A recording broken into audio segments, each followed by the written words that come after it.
Hey there, Emerald Sinclair here, your love and relationship expert, and I talk a lot about being in your feminine energy to attract in a masculine man. But what does that mean and how do you actually do it? So this is actually a really important subject to broach because as women, we are taught that we can have it all. We can get the same degree as a man, we can make the same amount of money, if not more. And we're also taught to go after what we want. And so in the case of a client that I was working with, let's just call her Marie. So I was working with Marie, and Marie was making the mistake as she was dating men of calling them first, of setting up the dates, going to where he lived instead of he coming to where she lived. And so from the very beginning, she was setting the expectation of the relationship that she was the man and not the woman, that she was in the masculine energy and not the feminine.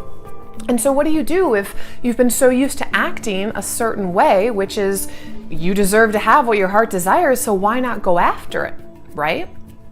But in this case, when I'm asking you to be in your feminine energy, then there is a part of it where you are going to have to hold back and give the man the opportunity to pursue you. Because there's this magic that happens when you give the man the opportunity to pursue you. He actually gets to decide for himself if you are worth pursuing. And this is something that's really important to figure out in the beginning of the relationship, not a year down the road when you've decided you want to be married to him and he has a coming to Jesus conversation with himself and realizes, no, right? He realizes you're not the one, you're not worth pursuing. So don't make it too easy for him in the beginning by being so available that he can see you all the time. And this isn't to say you play games, but I'm saying you're not the one pursuing him. You're making him work just a little bit to discern if you are the one that's worth pursuing. And this is something that you want him to figure out in the very beginning.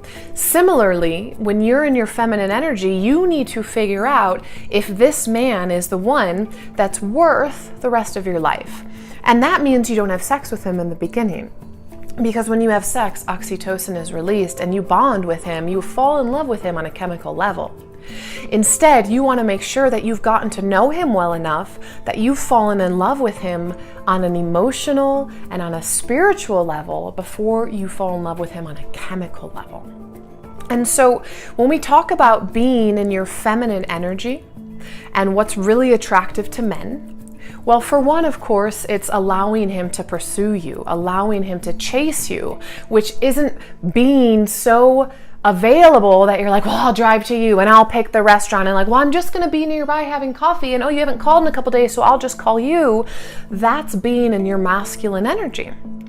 Instead, being in your feminine energy is being receptive and is being in your heart and is being in your emotional space. And so you, of course, can say things like, I've missed you, or I've been thinking about you, I can't wait to see you. But when you do go and see him, it's also about being vulnerable.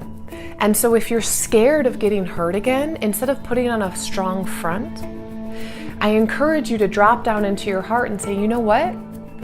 I really like you and I'm actually really scared of being open with you because I'm scared of getting hurt again. Or this is really hard for me to be so forward and blunt, but I don't want to have sex with you yet. I really like you and I would love to be intimate, but ultimately I want to wait until I've really gotten to know you and figure out if you're worth it before I sleep with you. Because I promise you, a man will respect that and he'll also see that as an additional challenge of, wow, this isn't going to be easy. She values herself. Her boundaries are up here. Her self-esteem is up there. She's not just going to sleep with any old man that she has feelings for. She's going to actually wait and see if this man is worthy of her body.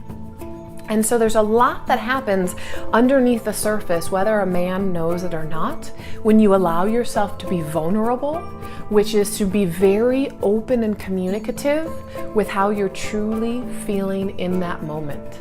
And so it's completely okay to start conversations with, I'm really scared, I'm fearful, I don't normally say this, it's hard for me to say this, I'm worried, right? When you drop down into that heart space and you allow yourself to be completely transparent, a really strong man is actually going to rise up to the challenge and realize, I don't want to hurt her.